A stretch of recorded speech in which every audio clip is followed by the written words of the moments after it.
kasih-Mu tetap selamanya. Janji-Mu Tuhan tak pernah berubah.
Sebab kami tidak mampu Tuhan membalas segala yang terbaik yang Tuhan berikan buat kami. Kami bersyukur Tuhan buat hari ini. Kami tidak mau melewatkan waktu yang Tuhan berikan buat kami dengan sia-sia. Namun kami akan selalu mencari Engkau ya Tuhan. Sebab Engkaulah kekuatan dalam hidup kami. Bapa, kami mau memuji membesarkan nama-Mu.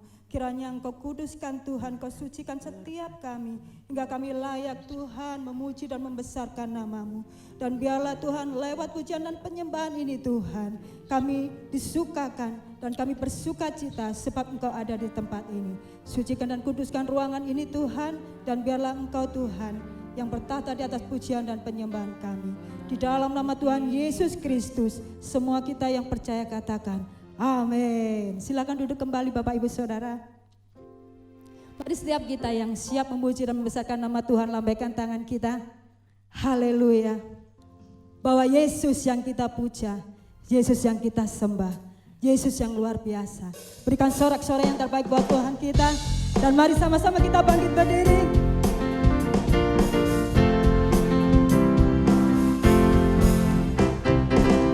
Langit dan bumi, pujilah Tuhan, sebab Dia ciptakan semuanya.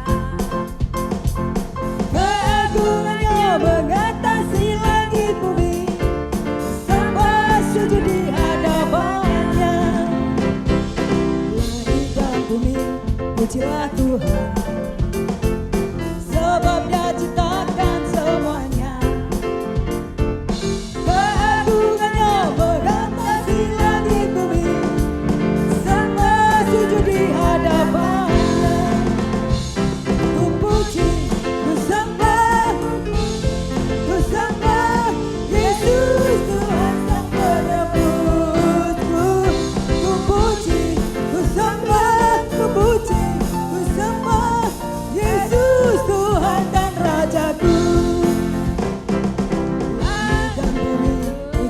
Tuhan. Amin.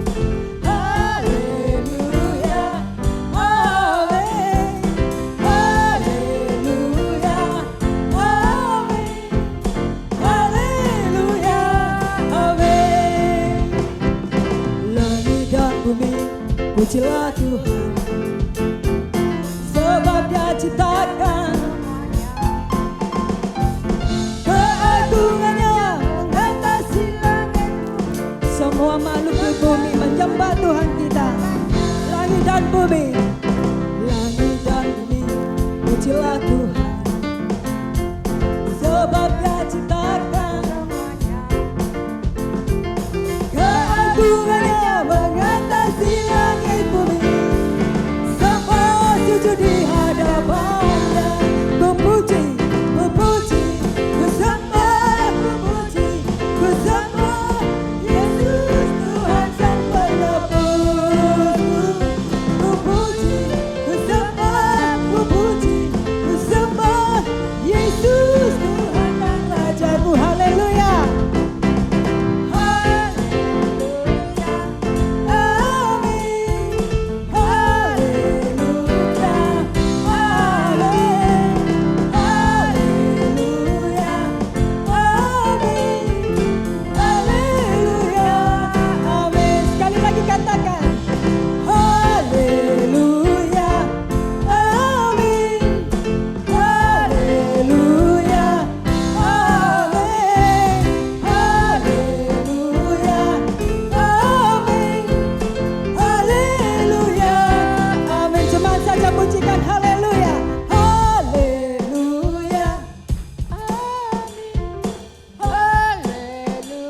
Sungguh lagi.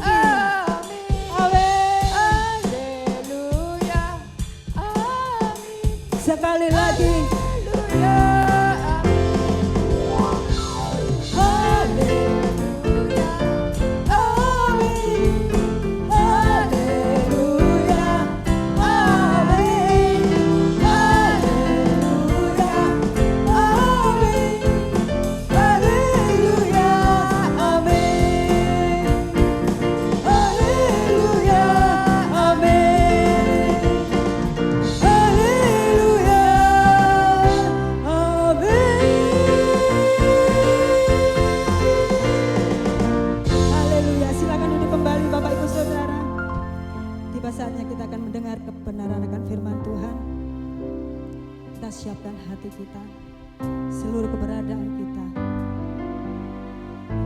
Kami tidak mau Tuhan mengandalkan diri kami, saudara kami, siapapun. Kami hanya mau mengandalkan Engkau Tuhan. Sebab Engkaulah Tuhan satu-satunya penolong yang sejati dalam hidup kami. Sebab itu kami berserah dan kami bersandar hanya kepadamu ya Tuhan. Haleluya. Penolong yang selalu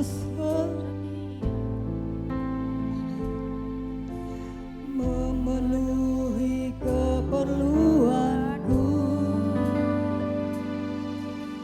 Tak pernah Dia mengecewakan. Yesusku tak pernah gagal. Yesusku Tak pernah gagal. Penolong yang selalu setia, memenuhi keperluanku. Tak pernah Dia mengecewakan. Yesusku tak pernah gagal.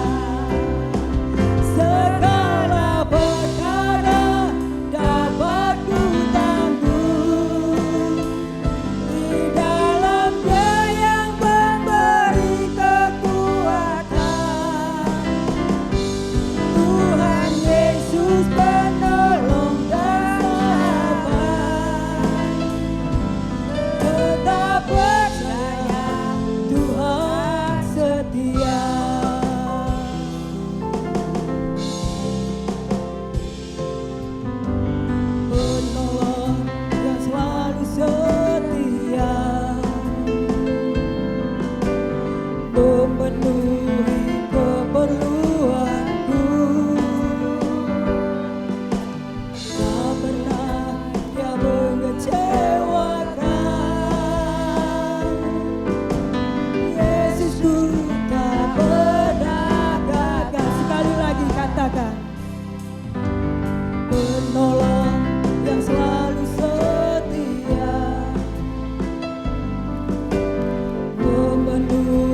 Sungguh lagi katakan. Segala perkara dapat ku tanggung. Ya Tuhan. Di dalamnya yang memberi Kami imani Bapa, kekuatan. kami yakini Tuhan Yesus penolong dan sahabat. Tetap percaya Tuhan setia. segala perkara dapat ku tanggung. Mari sama-sama kita bangkit berdiri. Dalamnya yang memberi kekuatan. Tuhan Yesus penolong dan sahabat. Tetap percaya Tuhan setia. Tetap percaya Tuhan setia. Tetap percaya Tuhan setia.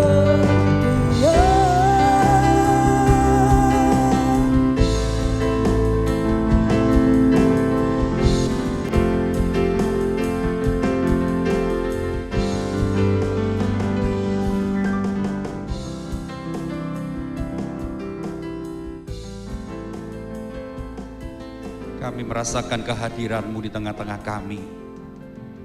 Merasakan kehadiran-Mu di tengah-tengah tempat ini Tuhan. Biar setiap jemaat-Mu yang datang dengan letih, lesuh, dan beban berat, kami semua mendapatkan kelegaan dari Tuhan. Kami mendapatkan kekuatan yang baru dari Engkau. Serahkan hidup-Mu kepada Tuhan. Saudara, coba buka mata sebentar. Lagu ini berkata, segala perkara dapat kutanggung di dalam Dia. Saudara mengaminkan ayat ini? Kalau kita bisa ngomong karena kita mengutip ayat ini melalui lagu, segala perkara dapat kutanggung di dalam Dia yang memberi kekuatan kepadaku, berarti kita ini orang yang lemah atau orang yang kuat. Segala perkara dapat kutanggung loh. Di dalam Tuhan, di dalam Dia. Berarti kita ini orang yang kuat atau lemah? Kuat atau lemah? Kuat. Karena kita selalu ada di dalam Dia. Saudara, jangan pernah berkata aku lemah. Itu tipu daya iblis. Yang selalu berkata aku enggak bisa apa-apa. Ya saudara. Tapi hari ini engkau yang merasa selalu kuat, engkau di dalam Dia. Naikkan tangan kananmu ke atas. Katakan kepada si jahat, si iblis, bahwa engkau adalah orang yang kuat. Dia akan menggoda apapun, pencobaan model apapun, kita tetap keluar sebagai pemenang. Haleluya Tuhan, engkau lihat tangan kami. Iblis, engkau lihat tangan-tangan kami. Kami bukan orang yang rapuh. Kami bukan orang yang lemah, tapi kami orang yang kuat karena kami selalu ada di dalam Tuhan yang memberi kekuatan kepada kami. Sebab itu Tuhan, kami tetap bersyukur apapun boleh terjadi, tapi Tuhan itu setia, tidak pernah meninggalkan kami. Terima kasih Bapa, kuatkan kami melalui firman-Mu kembali, hibur kami melalui firman-Mu lagi. Dan kami percaya penghiburan, kekuatan yang dari firman-Mu itu akan terus bekerja dalam hati kami, dalam hidup kami. Dalam nama Yesus katakan amin. Amennya kayak orang lemah. Ngomong kuat tapi amin. Saudara. Amin. Ya, haleluya. Beri tepuk tangan untuk Tuhan. Silakan duduk Bapak Ibu. Selamat sore, shalom Bapak Ibu semua. Kita bisa ketemu lagi oleh kemurahan Tuhan. Berapa tahun kita sudah ketemu ya. Tadi saya lihat ada seorang ibu yang menyapa saya di depan. Ketemu lagi ya Pak, iya Bu, tapi saya enggak tahu ibu siapa itu. Ya, karena kalau pakai masker ini kan saya ini bingung. Kadang-kadang orang yang sering ketemu aja pakai masker ini saya bisa lupa, apalagi orang yang jarang ketemu. Ya kan saudara? Kita akan baca di dalam Yakobus 1, coba kita buka Yakobus 1 ayat 12, 13, dan 14. Yakobus 1 ayat 12, 13, dan 14. Ya, ayat 12 dibaca oleh para wanita. Yang pria walaupun cuman jumlahnya sedikit kalah dengan jumlah yang wanita, tapi saya minta pria-pria baik yang muda ataupun yang setengah tua ataupun yang sudah tua, yang kemampu, ya kemampu itu apa toh saudara? Setengah tua ya. Kayak saya ini kemampu mungkin ya. Ya, baca ayat yang ke-13, ayat 14 dibaca kita semua. Oke? Setuju? Ayat 12 yang para wanita semua baca. 1, 2, 3.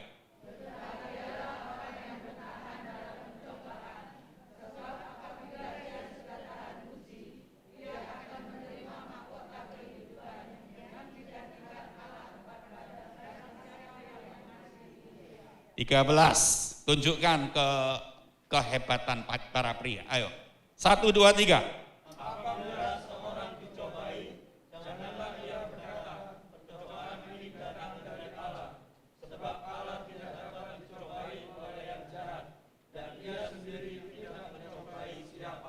Iya, 14 sama-sama, tetapi tiap-tiap orang dicobai oleh keinginannya sendiri, karena ia diseret dan dipikat olehnya.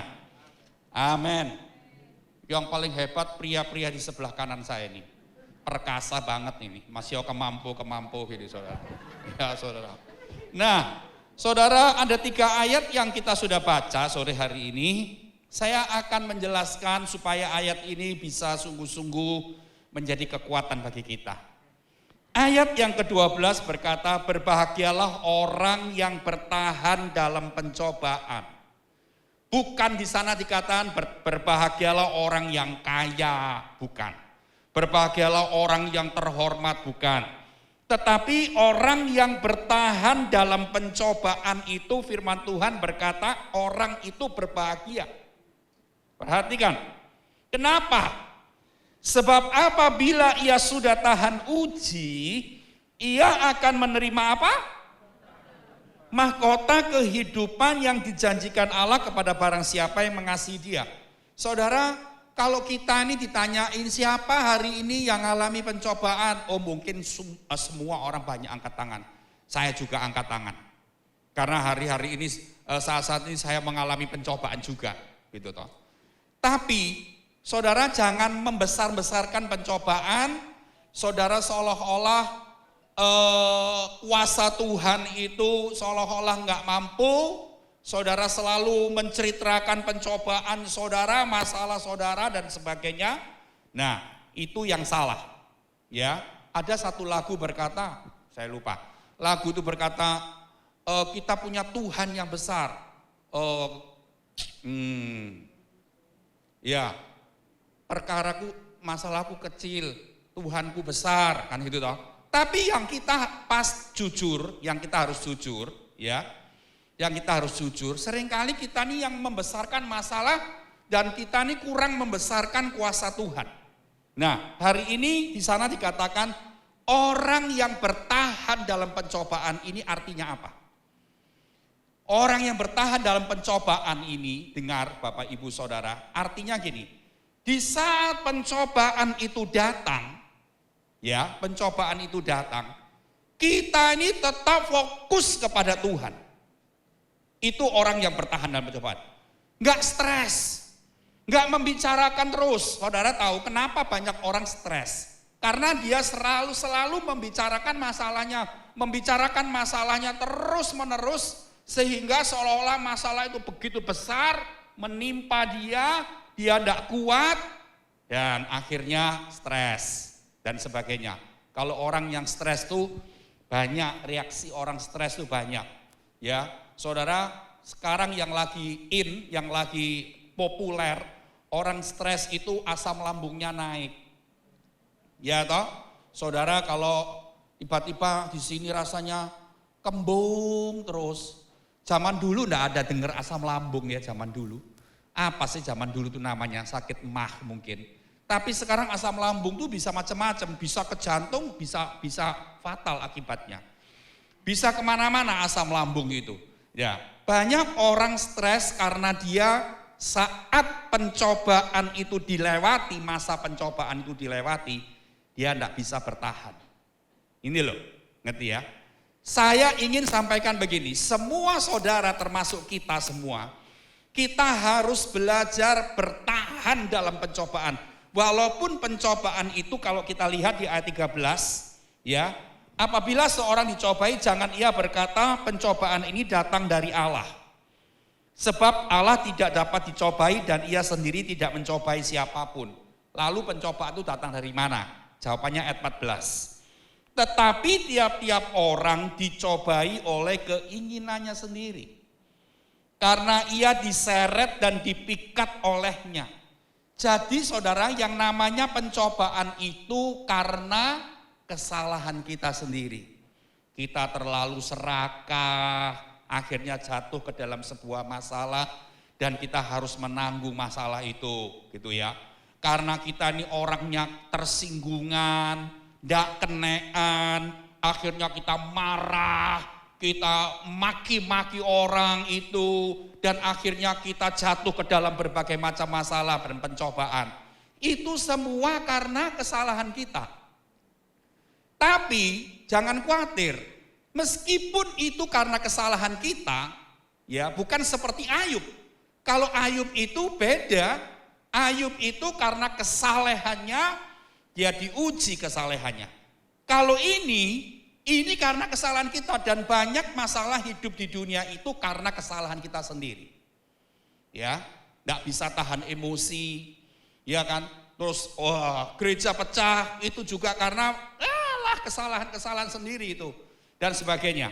Saudara, tapi hari ini saya akan berkata melalui ayat ini, walaupun itu karena kesalahan kita sendiri, kita harus tahu bahwa ada janji kalau kita bisa bertahan di situ. Ya, kita harus bertahan. Bertahan itu artinya gini, kita tidak stres, kita tidak kecewa dengan Tuhan. Mau kecewa apa? Mau kesalahan kita sendiri bukan karena Tuhan, ya kan? Bukan karena salahnya Tuhan. Kalau hari ini misalkan misalkan ada seorang yang kehilangan pekerjaan. Ya, kehilangan pekerjaan. Sudah tahu masa pandemi, banyak orang di PHK, banyak perusahaan merampingkan perusahaannya supaya pengeluaran tidak terlalu besar. Karena omset menurun banyak dan sebagainya. Sudah tahu masa-masa seperti itu orang butuh kerja, ya ada lagi orang yang bekerja tapi gaji dipotong-potong, dipangkas-pangkas dan sebagainya. Sudah tahu seperti itu, dia nggak jujur di kerja di perusahaan itu. Wah, sudah saudara, nggak usah ngomong apa-apa lagi, langsung aja di PHK orang kayak gini, dipecat istilahnya. Ya toh, lalu nangis-nangis sama Tuhan kan. Saya nih ngalami pencobaan, saya kehilangan pekerjaan. Lah ini namanya apa? Ya tadi ayat 14 ini dipikat oleh keinginannya sendiri. Ya toh, harusnya kita tahu dalam masa seperti itu pun firman Tuhan tetap kasih janji loh. Kalau kamu bisa bertahan, karena gini, pencobaan yang kita lewati ini tidak seterusnya. Dengar saudara, tidak seterusnya. Jadi kalau saudara selama hidup ngalami pencobaan terus, ya itu ada sesuatu yang aneh itu. Ada sesuatu apalagi yang harus ditemukan kesalahan apa di situ. Tapi pada umumnya kita harus melewati masa pencobaan itu semua ada masanya. Ada saatnya berhenti, selesai. Gitu loh maksud saya. Ya, artinya gini, orang yang bertahan, dia tidak mendua hati saat pencobaan itu. Mendua hati ini bukan mendua hati kepada mana-mana. Artinya gini, separuh hatinya kepada Tuhan. Karena orang Kristen kan tahu toh, waduh dalam masa-masa sukar seperti ini, aku enggak bisa lupa sama Tuhan, aku enggak bisa jauh dari Tuhan. Oh bagus.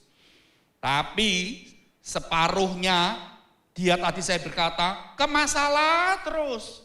Fokusnya ke masalah terus. Mungkin bukan 50%, 50%. 50% Tuhan, 50% masalah. Mungkin enggak. Tuhannya cuma 10% saja. 90% ke masalah terus. Sampai akhirnya apa? Migrain, vertigo, asam lambung tadi saya bilang. Apalagi macam-macam. Ya saudara, itu reaksi orang yang tidak bisa bertahan dalam pencobaan. Sudah tahu pencobaan itu karena kesalahan dia sendiri. Ya lah. Tapi akhirnya ketika dia harus melewati, dia sendiri tidak tahan. Nah, hari ini firman Tuhan menasehati kita, harus bisa bertahan. Tadi sudah nyanyi, segala perkara dapat kutanggung di dalam Dia yang memberi kekuatan kepadaku. Iya kan? Segala perkara jadi apa saja. Jangan pernah geden-gedenan masalah. Kak, kamu tidak ada apa-apanya, masalahku lebih gede. Satunya bilang, belum gede, masalahku lebih gede lagi. Waduh, saudara, kok gede-gedean masalah gitu loh, maksud saya. Tidak perlulah. Saya, saudara, sudah bertahun-tahun ini, berapa tahun terakhir ini, saya kalau ada masalah, saya banyak diem mulut saya. Baik itu masalah apapun, saya tidak pernah. Saya membuat sedikit mungkin saya membicarakan walaupun itu dengan istri saya. Saya enggak bahas terus walaupun itu masalah yang lain bukan masalah kami sebetulnya. Ya berkaitan dengan kami gitu kan. Tapi kalau sama suami sama istri kan lumrah kalau bahas. Ya toh, kalau membicarakan masalah. Tapi saya pun dengan istri saya lebih baik diem. Saya enggak usah terlalu banyak membicarakan masalah itu. Dan kalau saya membicarakan masalah itu karena saya harus berunding apa yang harus kami lakukan, ya itu cuman itu aja porsinya. Enggak lebih dari itu. Saya enggak mau lebih dari itu. Mulut saya lebih banyak diam, tapi saya lebih banyak keluarkan kekuatan saya untuk terus berkata-kata firman. Itu kekuatan yang sungguh luar biasa. Tapi banyak orang di situ enggak bisa seperti itu. Kalau lihat sesuatu yang kelihatan ini memang rapuh, kelihatannya memang parah, itu terus yang dibahas. Melek mata, bahas lagi, terus. Ya saudara, hari ini saya akan berkata sekali lagi. Jangan pernah di saat pencobaan yang kita harus lewati, hati kita jadi mendua. Tadi yang satu ke Tuhan, berapa persen tadi yang terakhir saya bilang? 10 tok. 50-50 pun itu enggak boleh. Harus tetap 100% tetap memandang kepada Tuhan. Ya, tetap melihat kuasa Tuhan. Tetap melihat sesuatu yang belum terlihat itu seolah-olah sudah ada di situ. Itu luar biasa hasilnya. Ya. Tapi saudara, kita tadi saya bilang 10% tok karena kita ini sudah ngoyot jadi Kristen puluhan tahun, ya wis tahu bahwa enggak boleh tinggalkan Tuhan dalam masa-masa pencobaan yang berat itu. Ya wis 10% tok doa, tapi 90% hati kita terus kepada masalah. Ini yang kita harus koreksi malam ini, sore hari ini. Mulai hari ini berubah. Kalau ada masalah jangan banyak dibicarakan masalah itu. Kalau membicarakan masalah tadi saya bilang, itu karena ada tujuannya. Cukup, porsinya cukup, enggak boleh berlebihan porsinya. Selebihnya kita bicarakan firman saja. Tuhanku dahsyat, ada kemenangan dalam pencobaan ini. Aku kuat, aku bukan orang yang lemah. Tuhan kasih kekuatan karena Allah kita perkasa. Wow, saudara, kalau saya ngalami pencobaan-pencobaan yang saya harus jalani, pencobaan apapun, saya ngomong seperti itu dan itu lebih berguna. Lebih berguna bagi kita semuanya. Nah, saudara tadi saya bilang, Firman bilang, dapat apa kalau tahan dalam pencobaan? Mahkota kehidupan. Saudara tahu toh mahkota? Jangan bilang gini, itulah nanti aku mati Pak, mahkota. Loh, tak bilangi loh. Kalau kita mati memang ya dapat mahkota kehidupan. Tapi saat kita di dunia, kalau engkau tahan dalam pencobaan, engkau dapat mahkota. Apa sih mahkota itu? Saudara tahu, orang yang pakai mahkota itu adalah orang yang terhormat. Seperti raja, ratu, ya permaisuri, itu pakai mahkota, bukan mahkota-mahkotaan yang anak saudara kalau ulang tahun di McD, terus pakai mahkota yang dicepret itu bukan itu gitu loh. Mahkota yang sesungguhnya itu dipakai oleh siapa? Bukan oleh kita, oleh orang-orang yang mulia, orang-orang yang terhormat, tadi saya bilang, orang-orang yang besar seperti raja, ratu, permaisuri. Saudara tahu, kalau kita tahan dalam pencobaan itu, fokus kita cuma kepada Tuhan, bukan kepada persoalan itu, saudara dapat apa? Dapat kebesaran dari Tuhan setelah itu. Dapat kehormatan dari Tuhan setelah itu. Jangan bilang gini, kapan Pak saya bisa dapat kehormatan, wong saya ini ibu sederhana kok. Saya ini orang sudah tua, enggak punya apa-apa, dulu enggak sekolah Belanda tok, misalkan saudara bilang. Enggak pernah sekolah bahasa Indonesia, atau sekolah Cina, sekolah Tionghoa dulu, dan saudara merasa saudara ini orang yang sederhana, enggak punya kedudukan apa-apa, enggak punya kekayaan apa-apa. Tak kasih tahu, firman Tuhan berkata yang dapat mahkota, saya bilang sekali lagi, mahkota itu lambang kebesaran, mahkota itu lambang kehormatan, mahkota itu lambang kemuliaan. Engkau akan dapat itu ketika engkau tahan dalam pencobaan. Perhatikan. Ya, bukan karena saudara punya anak kaya, bukan karena saudara punya harta banyak, tetapi kehormatan, kebesaran, kemuliaan itu akan Tuhan beri setelah kita melewati masa pencobaan dengan kekuatan dari Tuhan, dengan tahan, tidak jatuh. Ya saudara, kan banyak orang Kristen di masa-masa pencobaan dia tidak tahan, jatuhlah dia. Saudara, wes gak Tuhan-Tuhanan. Meskipun pergi ke gereja hari Senin kau jalan Muria 3:30, tapi hatinya sudah tawar. Ya, hatinya sudah tawar, kan Tuhan melihat hati. Orang belum kelihatan, mungkin orang kalau kelihatan, oh dulu dia kalau nyanyi semangat ya, sekarang kalau nyanyi kok lemes, cuma gitu toh. Ya kan? Tapi Tuhan kan melihat hati, hatinya sudah tawar, hatinya kecewa. Ya toh, dalam masa-masa seperti itu rawan loh. Iblis bisa tipu pikiran kita. Bujuk toh, janji Tuhan toh mana sekarang janji Tuhan. Kamu doa sepiro tahun. Nah, iblis kadang-kadang bilang begitu di pikiran kita. Kamu wis doa piro suwene. Apa yang kamu dapat? Susahmu yo tetep aja seperti itu. Belum ada pandemi sampai sekarang. Iya toh? Iblis kadang-kadang ngomong gitu loh sama kita di pikiran kita. Percuma gitu loh. Nah saudara, di situ banyak orang Kristen kalau tidak bertahan dia akan jatuh. Dia sudah tidak lagi yakin akan kuasa Tuhan. Dia sudah lagi pegang akan janji Tuhan. Ya, tapi orang yang bertahan dalam pencobaan dapat mahkota kehidupan, kebesaran. Saya punya wai, saudara. Saya punya wai, dia sudah meninggal beberapa tahun yang lalu. Wai itu berarti kakak mama saya. Mama saya anak kedua, dia anak pertama. Dia enggak menikah, mulai dulu enggak menikah sampai tua. Dan saat dia usia kira-kira 60-an tahun lebih, dia bergabung di sebuah gereja di Surabaya karena dia dekat tempat tinggalnya dengan gereja itu. Ya, jadi kalau ke gereja itu dia cuma jalan kaki lewati kampung sampai di gereja itu, enggak usah naik becak. Waktu dia umur 60-an masih bisa jalan. Ya, di gereja itu ngapain dia? Dia ternyata wai saya ini seorang pendoa. Jadi gereja itu pakai tenaga wai saya itu sebagai tenaga pendoa.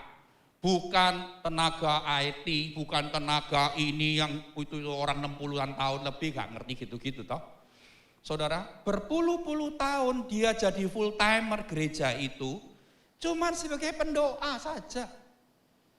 Toh, apa yang dia alami ketika dia enggak menjadi orang yang sampai tua tidak menikah? Tidak ada lagi, dia punya 7 orang bersaudara. 7 orang bersaudara ini yang pertama kan dia, kedua mama saya, ketiga, keempat, 5, 6, 7 adik-adiknya. Itu tidak ada satu adik-adiknya yang mendukung, menyokong kehidupannya dia. Karena mama saya hamba Tuhan, ya, dan Wai saya dari muda dia bekerja sendiri. Dari dulu muda bikin madu mongso gitu ya. Tahu-tahu madu mongso? Tapi madu mongsonya dia itu enggak kertas-kertas gitu, enggak enak, renyah semua, enggak ada kertas-kertas itu enggak ada. Tuh apa aja, kerja ini kerja itu macam-macam. Adik yang ketiga itu di Amerika, adik laki. Tapi tidak pernah satu kali pun kirim dolar ke kakaknya ini. Enggak pernah. Ya. Adik keempat itu seorang dokter di Surabaya. Seorang dokter. Tapi ya hidupnya ya cukup-cukup aja begitu. Dan saya tahu enggak pernah, cuman dia setahun sekali kalau Wai saya ulang tahun, ya kasih angpau sama ciciknya ini, sama cik D-nya ini gitu kan. Cuma begitu aja, tiap bulan enggak ada sokongan-sokongan itu. Adik yang keberapa tadi saya bilang, itu yang ketiga, yang keempat. Yang kelima itu juga enggak nikah, perempuan. Enggak menikah, dia cuman kerja di sebuah pabrik, ya dia bisa menghidupi dirinya sendiri, enggak ngenger-ngenger kemana-mana, bisa punya rumah sendiri, ya cukup aja.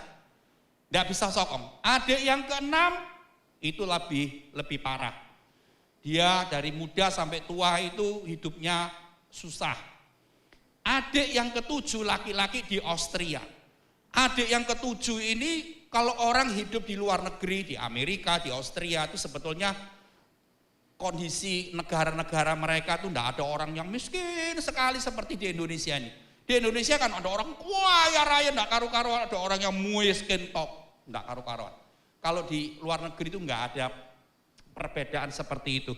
Jadi artinya gini, kedua adiknya yang di Amerika, satu yang di Austria yang terakhir itu, hidupnya sebetulnya sangat cukup, lebih dari cukup. Tapi adik yang ketujuh ini kepahitan sama kakak-kakaknya.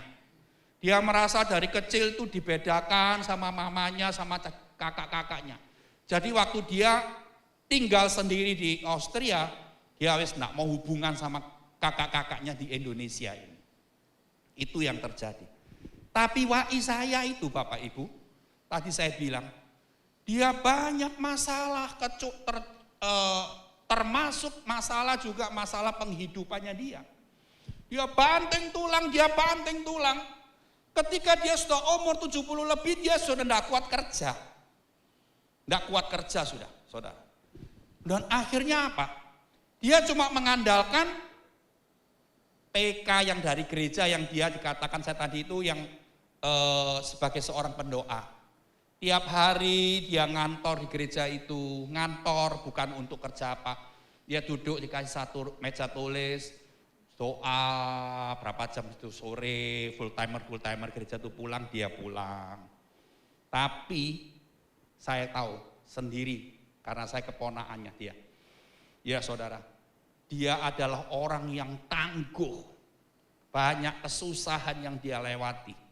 Tapi dia bertahan sampai tua, umur 80 lebih, 84 kalau tidak salah dia dipanggil Tuhan.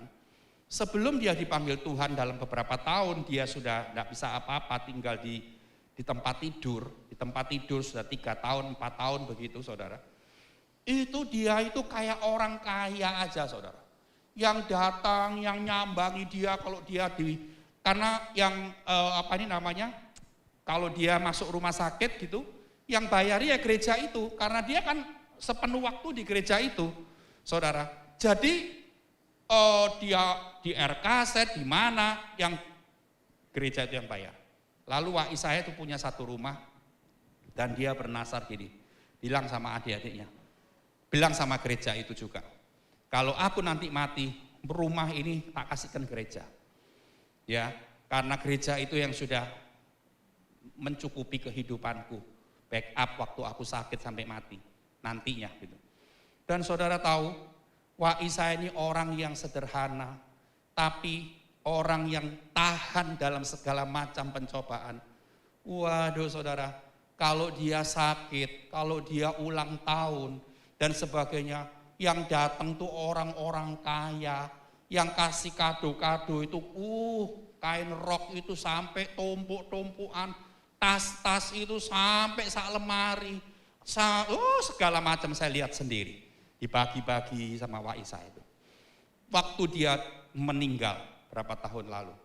Sama gereja itu ditaruh di VIP di Adijasa. Ya, VIP 2 ruangan VIP belum masa pandemi. Itu tiap malam itu penuh orang. Yang datang orang-orang kaya dari gereja itu. Orang-orang yang dia kenal. Wah saudara, sumbangannya banyak, ratusan juta. Kayak orang ini kayak orang yang kaya, kayak orang yang terhormat. Saya membuktikan sendiri, Bapak Ibu, orang yang bertahan dalam pencobaan, apapun terjadi dia tetap lihat Tuhan, dia tetap fokus kepada Tuhan. Akhirnya Tuhan memberikan mahkota kehidupan. Saya tadi bilang, mahkota itu bicara di dunia, bicara soal kebesaran. Seolah-olah kita ini orang besar, Tuhan kasih kepercayaan itu sama kita. Jangan mikir gini loh, oh aku kok nek matek sapa ya sing ngeterno aku ki wong gak duwe gitu ya. Kan kalau kita lihat ya di Surabaya ini kalau sudah orang meninggal, maaf, zaman dulu belum pandemi. Kalau motornya akeh berarti orang tuh kaya ta. Motor akeh tuh yang melok ke kuburan dulu, ngerti enggak? Tapi kalau motornya cuma 2, wong gak duwe iku. Gitu kan saudara? Dan saudara selalu menganggap aku kok nek mati gak ono motor belas, gitu kan saudara. Sopo yo sing ngeterno aku yang kuburan gitu kan. Tak bilangi, Tuhan akan membuat engkau sebagai orang yang besar, orang yang terhormat, orang yang dimuliakan. Karena apa? Karena kita bertahan dalam pencobaan. Itu yang akan kau dapatkan. Sebab itu enggak main-main loh. Sekarang lagi kita ngalami pencobaan ini. Walaupun itu karena kesalahan kita sendiri. Tapi jangan pernah lemah di sana. Bisa tetap kuat karena engkau apa? Tetap di dalam Dia yang selalu memberi kekuatan. Ucapkan firman terus, perkatakan firman terus, banyak berdoa, nyembah Tuhan. Jangan makin lemah. Di situ kekuatan Tuhan nyata. Orang yang bertahan dalam pencobaan itu termasuk ketika kita dalam kesulitan hidup yang kita hadapi, kita tidak cari jalan sendiri. Ini saya lupa tadi ngomong. Banyak orang Kristen ketika banyak masalah, wah dia cari jalan sendiri. Bukan cari jalan Tuhan, bukan cari tuntunan Tuhan, bukan cari penyertaan Tuhan, tapi wes ngene ae, gitu kan? Wes tak pegat ae bojoku. Ana bojo kayak ngono modele, gitu. Kadang-kadang kita sebagai orang tua punya anak-anak yang sudah menikah. Ketika kita menghadapi anak-anak kita mengalami masalah dalam keluarga, kita enggak bisa kasih nasihat yang benar sama anak kita. Tinggalen ae nih, bojomu kayak ngono nih. Kawin maneh ambek wong sing sugih. Loh kadang-kadang saya lihat loh tuh, emak-emak itu saya ngomong kayak gitu. Ya toh, kasih nasihat yang enggak benar. Ini orang yang enggak bertahan dalam pencobaan. Kalau orang yang bertahan dalam pencobaan, dia tenang di dalam keadaan yang semakin bergejolak. Dia tenang, dia cari kehendak Tuhan, dia nangis di hadapan Tuhan, dia bertelut di hadapan Tuhan, minta tuntunan Tuhan, jangan sampai aku salah memutuskan, jangan sampai aku salah bertindak. Oh, itu orang yang bertahan dalam pencobaan. Ya saudara, jadi hari ini kita harus lakukan firman itu. Supaya apa yang dijanjikan ini menjadi apapun yang kita alami. Terima kebesaran dari Tuhan. Terima kemenangan, kemuliaan, keagungan. Katakan dengan naikkan tangan kananmu ke atas. Tadi saya bilang kan di awal khotbah saya, naikkan tangan ke atas, katakan bahwa aku ini orang yang kuat. Aku bukan orang yang lemah. Amin Bapak Ibu. Mari kita berdiri sama-sama. Mari kita berdiri sama-sama. Dan saya percaya firman Tuhan hari ini memberi nasihat penting bagi kita. Kepada saya juga. Haleluya. Terima kasih buat kebenaran firman yang sudah kami dengar. Kami tahu banyak hal yang bisa menggoncangkan hidup kami. Tetapi kembali kami diingatkan kami punya Tuhan yang besar. Tuhan yang peduli. Tuhan yang pasti akan menolong kami. Sebab Tuhan bukan penonton dalam kesukaran, tetapi Tuhan adalah penolong dalam kesukaran. Terima kasih Tuhan, meteraikan firman-Mu dan berkati hamba-Mu, dan berkati kami semua yang sudah mendengar kebenaran firman. Dalam nama Tuhan Yesus kami sudah berdoa. Di akhir ibadah ini sungguh kami mengucapkan syukur buat kehadiran Tuhan. Dan kami percayai kehadiran Tuhan tidak pernah sia-sia. Tuhan hadir dan Tuhan pasti memberkati kami ketika kami dengan iman percaya kepada Tuhan. Diberkatilah keluarga kami, diberkatilah kesehatan kami, diberkatilah pekerjaan kami, diberkatilah studi kami dan studi anak-anak kami. Apapun yang dikerjakan oleh umat-Mu yang berkenan kepada Tuhan, dibuat berhasil. Supaya kami bukan hanya diberkati, bahkan kami jadi berkat. Nama Tuhan dipermuliakan. Terima kasih Tuhan yang sudah melayani, bahkan yang dilayani semua sama-sama terima berkat Tuhan. Berkati hamba-Mu yang sudah menjadi saluran berkat bagi kami, Pak James Ong. Tuhan berkati, memakai hamba-Mu dimanapun berada dalam menjadi berkat bagi banyak orang. Nama Tuhan dipermuliakan. Dalam penggembalaan Tuhan juga memberkati. Hamba-hamba Tuhan yang melayani di sini juga kami serahkan ke dalam tangan Tuhan. Kami hanya tunduk kepada Tuhan. Kami siap pakai, itu sebabnya perlengkapi dengan pengurapan dan hikmat-Mu. Tuhan berikan kepada kami kerendahan hati dan kesatuan hati. Terima kasih Tuhan, terima kasih. Kami juga berdoa buat gereja ini. Kiranya Engkau terus berkati. Tambahkan bilangan-bilangan jiwa yang haus dan lapar akan Tuhan. Kami rindu juga lingkungan sekitar ini. Tuhan memberkati, memberikan keamanan, ketenteraman, sehingga kami boleh tetap bebas beribadah. Terbangun toleransi yang baik satu dengan yang lain. Saat ini berdoa buat bangsa dan negara kami. Kami menyerahkan ke dalam tangan Tuhan, pemerintah kami dari pusat sampai daerah. Kiranya Kau memberikan hikmat, memberikan akal budi, memberikan roh takut akan Tuhan, sehingga dapat mengatur mengelola bangsa kami dengan baik. Masalah pandemi yang ada kami tetap menyerahkan ke dalam tangan Tuhan, supaya tidak berkembang terlalu banyak. Itu sebabnya kami mohon belas kasihan Tuhan untuk bangsa kami, supaya bangsa kami terbebas. Pakai orang-orang yang berkompeten di dalamnya untuk menangani persoalan pandemi ini. Terima kasih, terima kasih. Kami mengandalkan Tuhan, karena Tuhanlah satu-satunya sumber hidup kami. Selesai ibadah ini kami kembali ke tempat kami masing-masing. Tuhan menyertai melindungi kami. Kami boleh sampai dengan selamat di rumah kami masing-masing, tidak kurang satu apapun. Itu sebabnya sebelum kami pulang, kami membuka hati, kami arahkan kepadamu. Kami siap menerima berkat Tuhan. Tuhan memberkati engkau dan melindungi engkau. Tuhan menyinari engkau dengan wajah-Nya dan memberi engkau kasih karunia.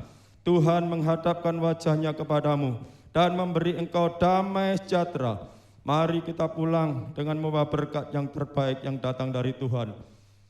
Turun dan tinggal atas kita berkat dari Allah Bapa, kasih dari Tuhan Yesus Kristus, di dalam persekutuan Allah Roh Kudus yang terus menyertai kita. Dari satu kemenangan kepada kemenangan lain, dari satu keberhasilan kepada keberhasilan yang lain, sekarang sampai selama-lamanya. Di dalam nama Tuhan Yesus kami sudah berdoa dan mengucap syukur, diberkati. Sama-sama katakan amin. Selamat pulang, Tuhan Yesus memberkati. Sampai berjumpa pada ibadah berikutnya.